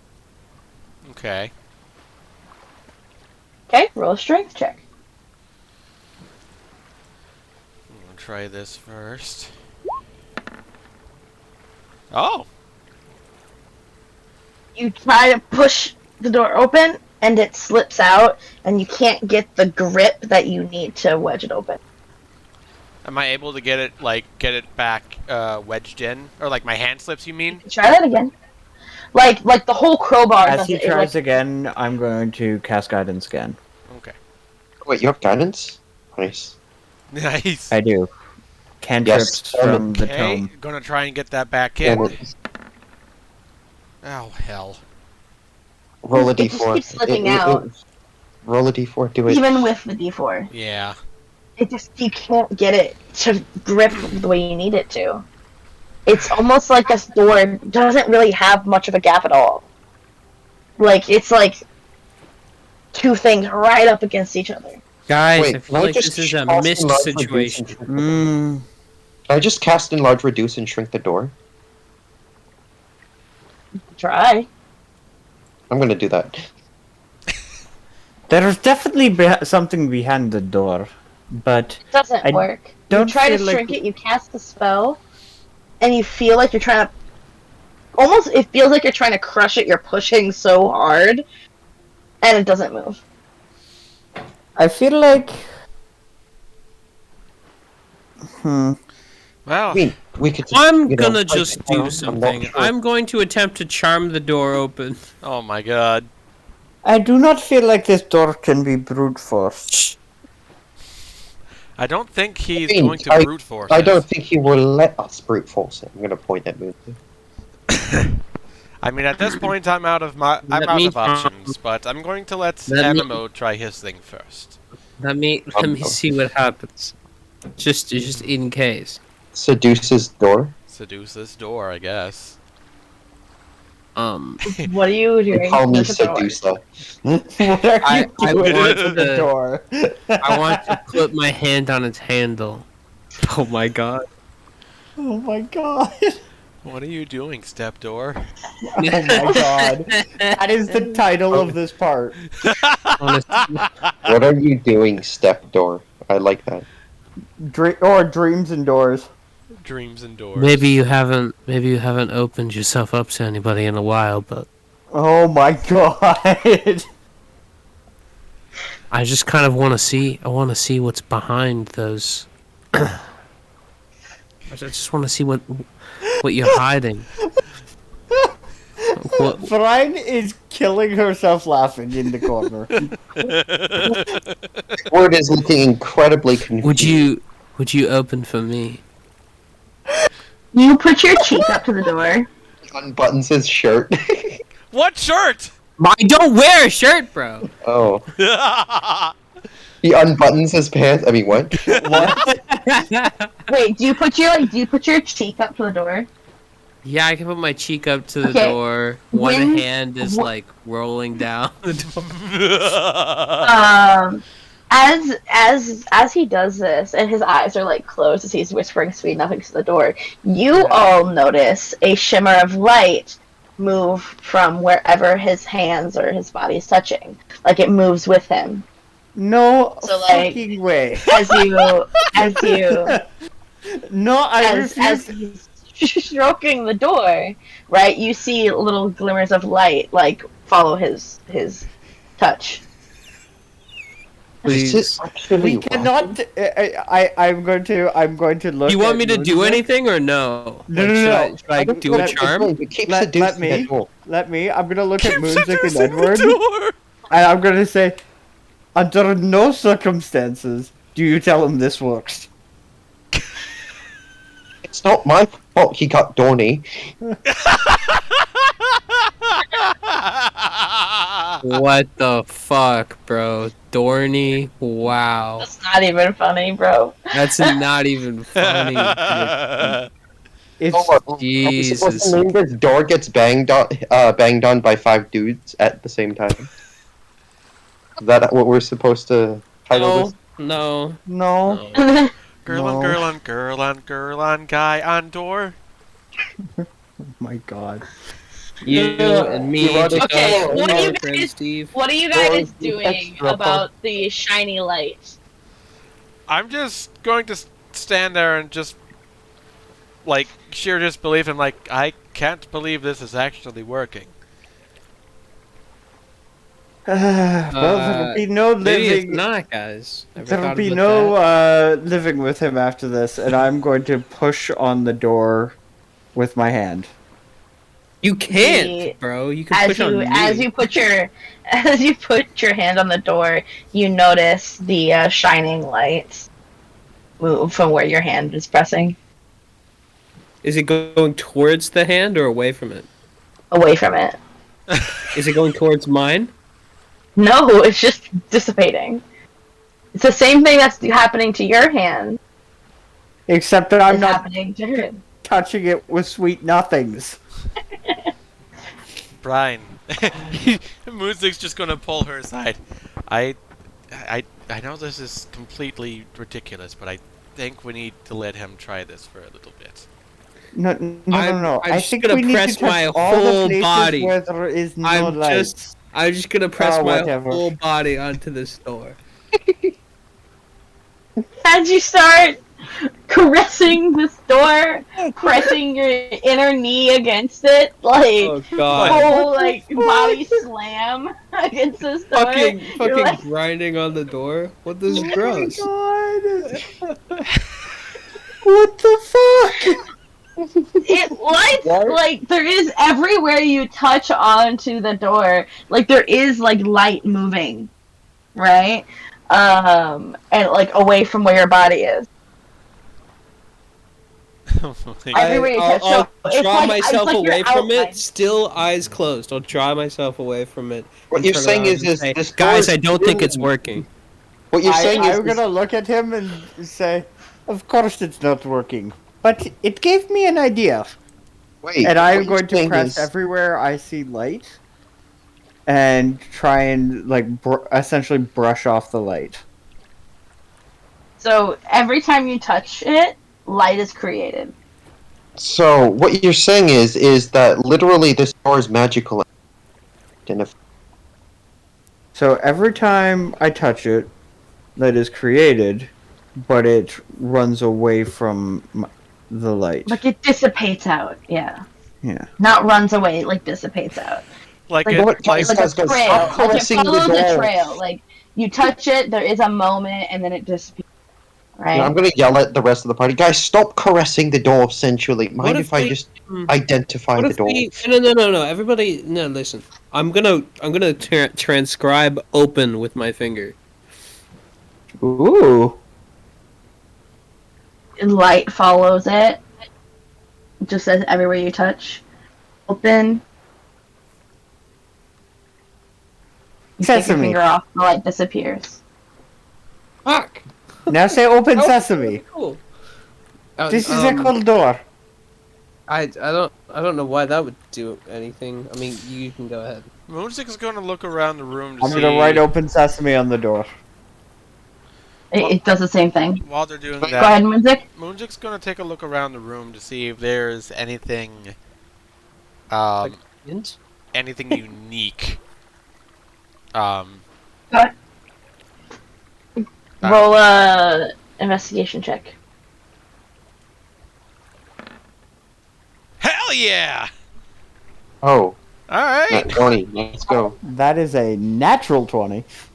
Okay, so you go about the room, looking everywhere and about, moving things out of the way. You find some paper, most of it is just supplies in the room, just like an extra storage space, a little hideout if you must. And I mean, there's nothing too much of value in the room. You can see signs of pus in certain like corners, like that accidentally didn't get cleaned up. So there's like clearly evidence of the people who were here and that they had been here for a while. Mhm. So teacher the You notice as you investigate the body, actually, you notice that this person is wearing clothes that of a chaplain. Like a Charlie or like another kind of No.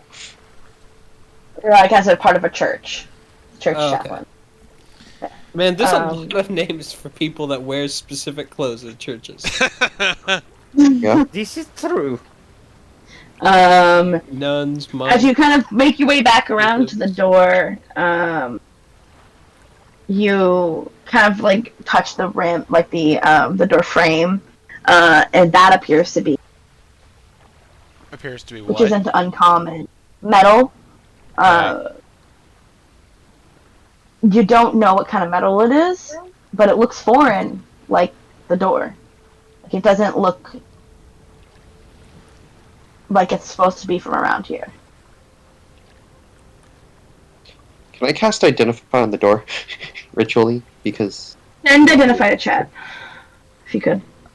oh, link it in chat. Sure thing. Identify. It's a magical object, right? We all know that. That would be the assumption. That would be the assumption because we saw it light up. Go ahead and try it. Okay, So you I will. spend 10 minutes. You spend 10 minutes casting identify. And that time I know what onto the the door door. smells like because of how close I was to the door. You know, things like that. I know this door intimately. yeah. Uh, Otherwise, physically. Intimately. Yeah, you do. Intimately. You Horny Bard's got nothing on our Horny Barbarian. Oh my god. Dude, he broke the stair. so He's not a horny bard. He's a horny Rocky, bard. Okay. Rocky. properties. It does not require attunement to use. First off, obviously, there is a type of magical shielding that has been put on here. that you would have to. It's very complex. That uses multiple different schools of magic, and even some that feel unfamiliar, right? But you can still clearly tell it's magic. And it would require an incredibly complex spell to break it.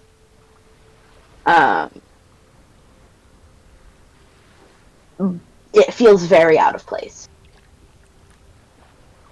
Yeah, how to use it?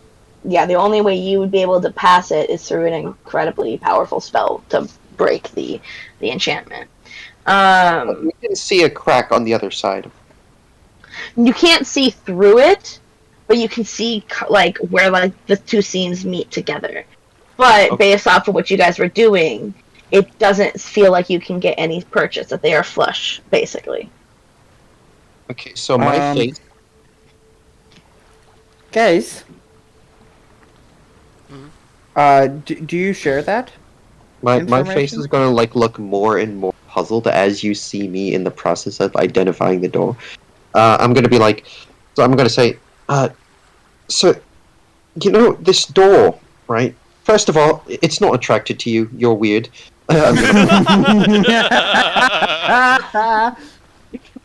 Second of all, this door has some sort of complicated enchantment with multiple spell effects entwined, as if to seal it away. Nothing short of an incredible spell of major, massive complexity would be even have a chance of opening this door.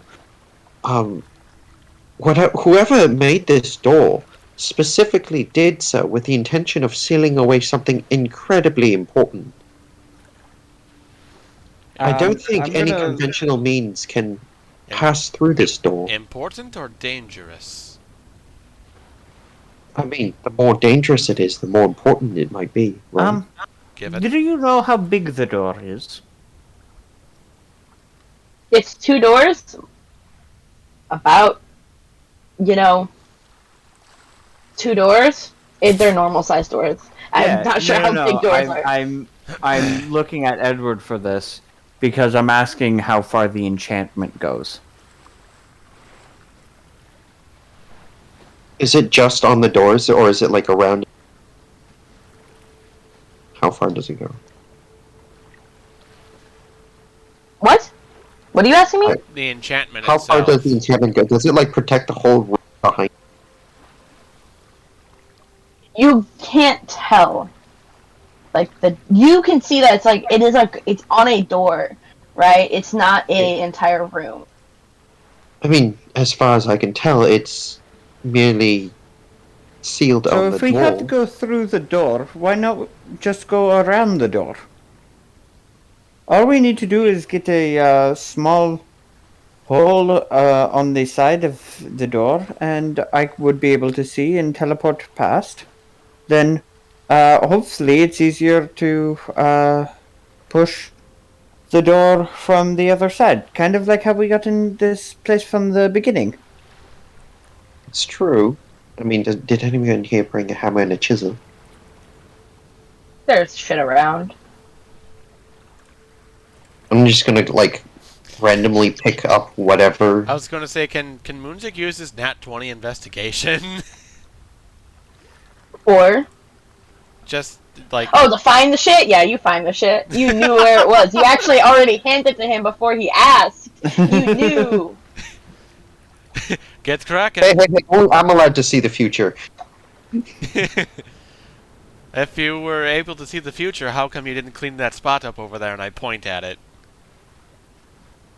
Digitate the spot. What spot? Uh-huh. I don't see anything. Well, let's try. And I'm going to guidance boost whoever is going to be chiseling through. How the hell did that fall off? All of you to can- make an ability check within can- arm's reach. I will let you choose what ability would best fit this situation if you are going to be the one chipping away. Nemo, help us! We need your help to not harm the doors. Roll. Chisel the door, please. Nemo? Instead of seducing the door, penetrate the wall.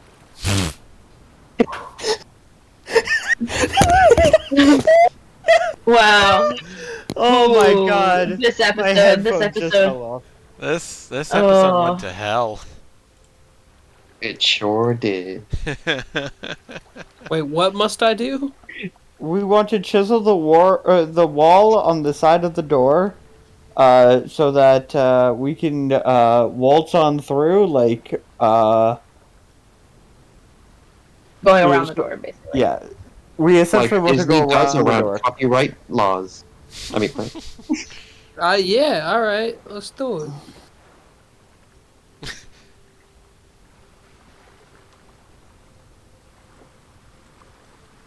Go ahead and pick what ability score you'd like to roll for, and tell me why. Oh, well, I mean, I have...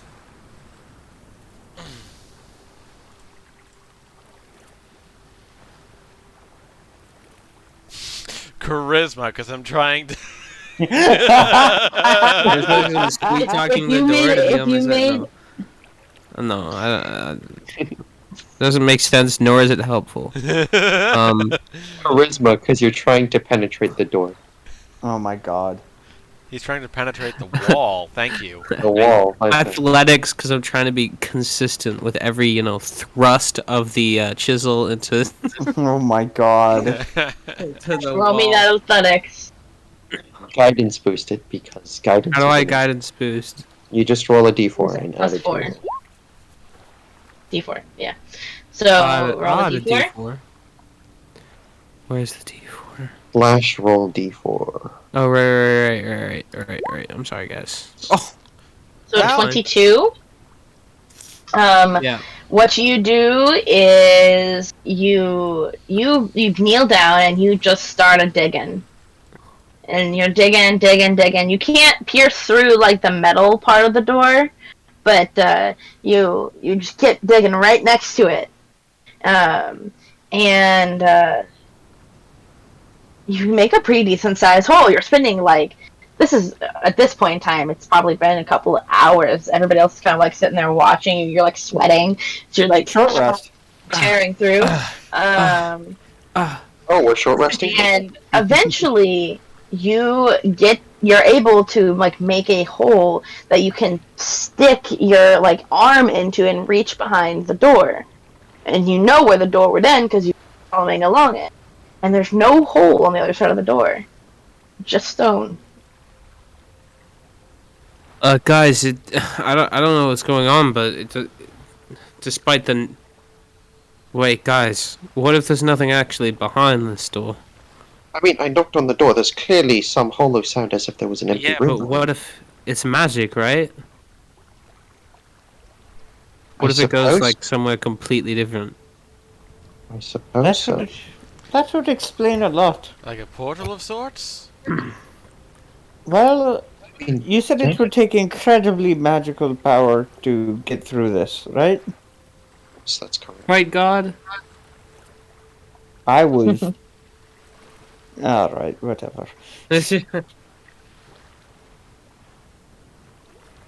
talking to Edward.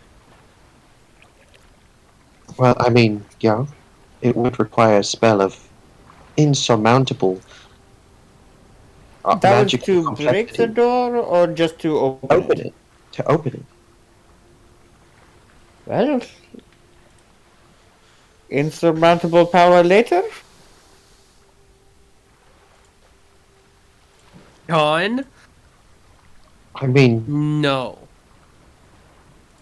if you want to, we can leave the store for now and then think of some way to get in. Some other time when we have the means to do so.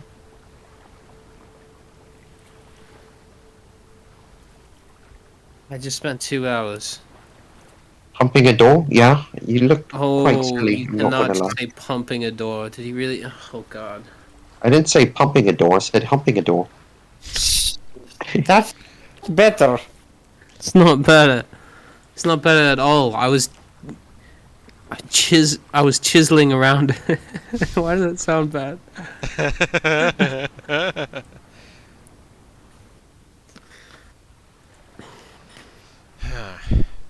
Well, perhaps. I mean, it's not my fault you can't control your hormones. I was going to make the Oh. point that he gave us very valuable information, and that we're very grateful to him.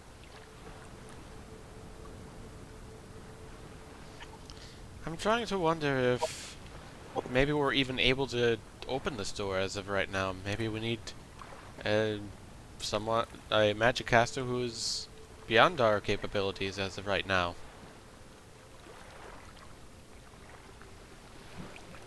It's very much Sounds quite reasonable. I I could mean, I'm always sort go of thinking beg of the creepy giant eye for more magical power until I could open it.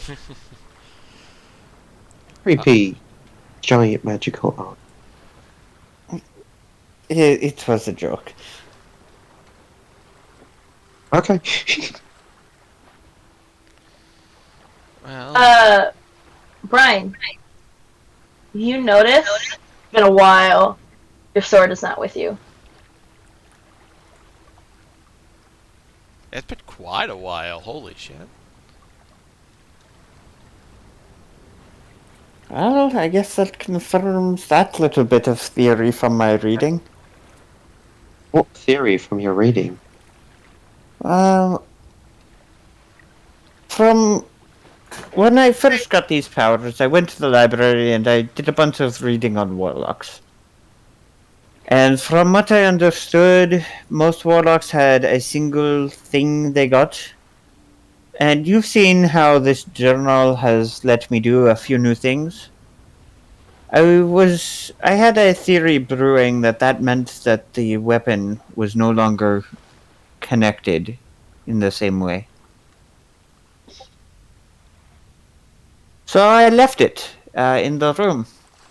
And it's still in the room, which means it did not come back to me. Which means my theory was correct. Was that why you have that magical book right now with you? Well, I've always had this book, but yes. I mean, I saw you reading from it as you're casting incantations for a new spell. Technically, I just have to have it on me to cast the spells, but it's useful while I'm first learning.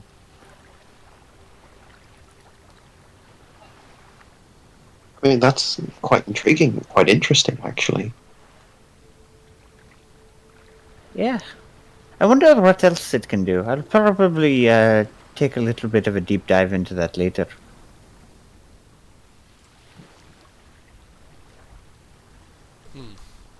You suppose we should probably head upstairs? I can't see anything else we can do with this door for right now, so we might have to. I have to agree. I think so too. Let's go up. We're gonna And climb on the the ladder. bright side, I'm not too concerned about anything coming out of it and getting at Windjam while she's down here. Yeah, I think we could probably sleep easy for the time being, although it's still going to bother me what's behind. We'll find out eventually, one way or another.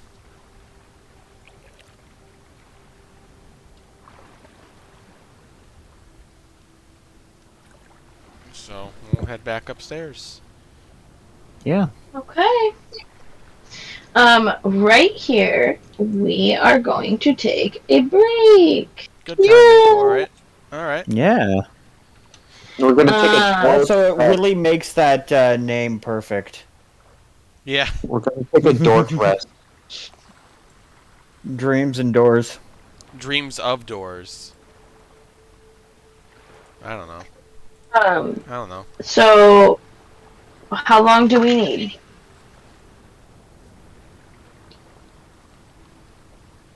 I need a I don't know. lot of stuff like that, but I